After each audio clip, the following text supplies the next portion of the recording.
Welcome back ناظرین. ہم بات کر رہے ہیں کہ کیا پنجاب میں ایک نیا آئینی بحران کھڑا ہونے والا ہے جس کا نشانہ گورنر پنجاب جناب سلمان تاثیر ہوں گے. اشرف سونا صاحب، یہاں پہ یہ بھی سوال اٹھتا ہے کہ 8 دسمبر کو جب پنجاب اسمبلی کی پروسیڈنگز ہو رہی تھی تو اسپیکر کو ایک انفارم ممبر نے بتایا کہ یہ مسئلہ ہوا، گورنر صاحب بغیر بتائے چلے گئے ہیں. تو آپ کے خیال میں یہ کانسٹیٹیوشنل وائلیشن نہیں ہوتی؟ اور اس میں آپ کو کوئی اس طرح کی انٹینشن نظر نہیں آتی کہ اسپیکر جس کو کہ 18ویں ترمیم کے مطابق امپاور کیا گیا ہے کہ in the absence of the governor وہ آٹومیٹیکلی چارج لے لے گورنر کا، وہ سارے کانسٹیٹیوشنل کام جو گورنر نے کرنے ہوتے ہیں ان 5 دنوں میں وہ اس طرح سے نہیں ہو سکے؟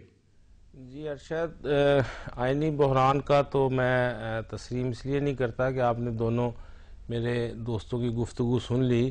البتہ ہمارے کچھ سیاسی دوست جو ہیں وہ ایک سیاسی بحران پیدا کرنے کی ہر وقت کوشش کرتے رہتے ہیں.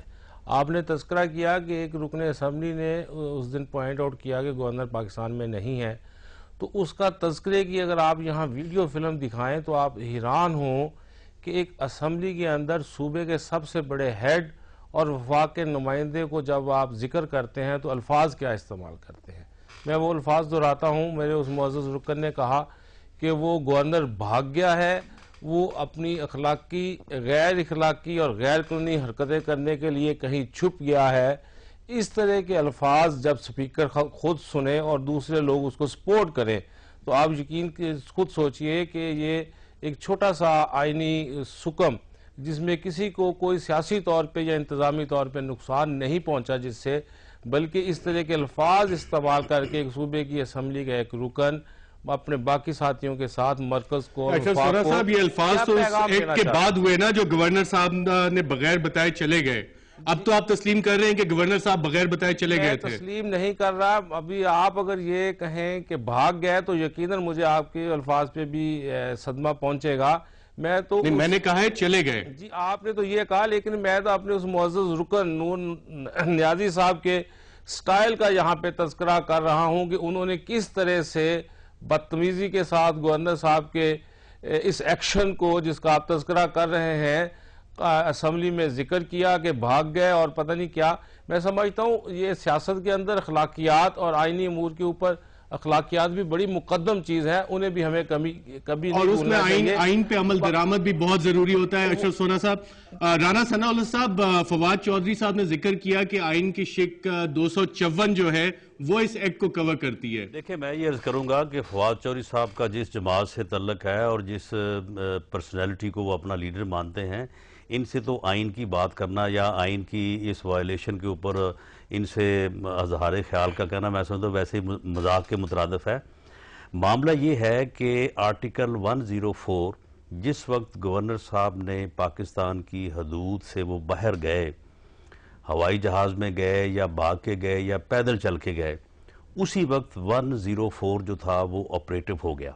لیکن گورنر صاحب نے اس کو کنسیل کر کے، اس کنسیلمنٹ کے ذریعے سے آرٹیکل 104 کو آپریٹو نہیں ہونے دیا، اسے ہیلڈ ان اوبیس کر دیا، اور اس وجہ سے جو اسپیکر تھے وہ ایکٹنگ گورنر کا چارج نہیں لے سکے. اب یہ کنسیلمنٹ جو ہے یہ صرف اور صرف جو ہے گورنر صاحب کی ذات تک محدود ہے.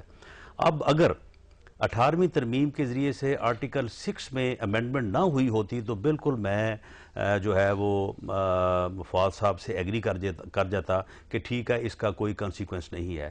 لیکن ہوا یہ ہے کہ آرٹیکل 6 میں جو ہائی ٹریزن کو ڈیفائن کرتا ہے، اس میں اس مرتبہ 18ویں ترمیم کے بعد باقاعدہ طور پہ ہیلڈ ان اوبیس کے لفظ ڈال دیے گئے ہیں کہ کوئی بھی شخص کوئی ایسا ایکٹ کرے، کوئی ایسا اقدام کرے، آپ بے شک اس کو پڑھ لیں، آپ کے پاس کانسٹیٹیوشن کی کاپی ہوگی، کہ کوئی بھی ایکٹ کرے جس کی وجہ سے آئین کا کوئی بھی آرٹیکل جو ہے، آئین کا کوئی حصہ جو ہے وہ ہیلڈ ان اوبیس ہو جائے، یعنی وقتی طور پہ اس کے اوپر عمل رک جائے، تو وہ آدمی جو ہے وہ ہائی ٹریزن کا جو ہے وہ سزاوار ہوگا. تو گورنر صاحب نے ایک تو یہ کام کیا. دوسرا یہ ہے کہ ان کی غیر موجودگی میں 3 دن تک اسمبلی سیشن ہوا. اسمبلی سیشن کو پریزائیڈ کیا ہے اسپیکر صاحب نے، جبکہ by the operation of constitution وہ اس وقت ایکٹنگ گورنر تھے. دیکھیں، جیسے وہ ایک ضرب المثل ہے کہ اگنورنس آف لا جو ہے وہ کوئی ایکسکیوز نہیں ہے. کوئی آدمی یہ کہے جی مجھے کیونکہ قانون کا پتہ نہیں تھا، آئین کا پتہ نہیں تھا، اس لیے میں نے ایسے کر دیا. رانا ثناء اللہ صاحب اگر میں صحیح سمجھا ہوں آپ کی بات تو لگتا ہے کہ آپ وزیر قانون کے طور پہ آرٹیکل 6 کی اپلیکیشن چاہ رہے ہیں گورنر پنجاب پہ. بالکل ہوتی ہے اپلیکیشن، ہیلڈ ان اوبیس کے اگر لفظ اس میں نہیں ہے پھر نہیں ہوتی، اگر ہیں تو ہوتی ہے. انہوں نے 104 جو ہے 104 کا اطلاق ہوتا ہے، ان کے لیڈر پہ بھی ہوتا ہے، ان کے اوپر بھی ہوتا ہے، اور ویسے بھی وہ انہی کے ہیں. وہ تو میں یہ عرض کروں کہ میں یہ بات کر رہا تھا کہ اسپیکر صاحب نے جو ہے جو 3 دن اسمبلی کا سیشن پریزائیڈ کیا ہے وہ پریزائیڈ نہیں کر سکتے تھے، اور ایک ایسا شخص جو اسمبلی سیشن کو پریزائیڈ کرنے کی کمپیٹنسی نہ رکھتا ہو اگر وہ پریزائیڈ کرے تو یہ بالکل آئینی بحران ہے، اور وہ جو پروسیڈنگز ہیں وہ ارریگولر ہیں. بالکل. پنجاب کے وزیر قانون رانا ثناء اللہ صاحب کا کہنا ہے کہ آرٹیکلز کی شقیں وائلیٹ ہوئی ہیں. ناظرین جب ہم بریک سے واپس آئیں گے تو آرٹیکل 103 آف دا کانسٹیٹیوشن اس کا بھی ذکر کریں گے.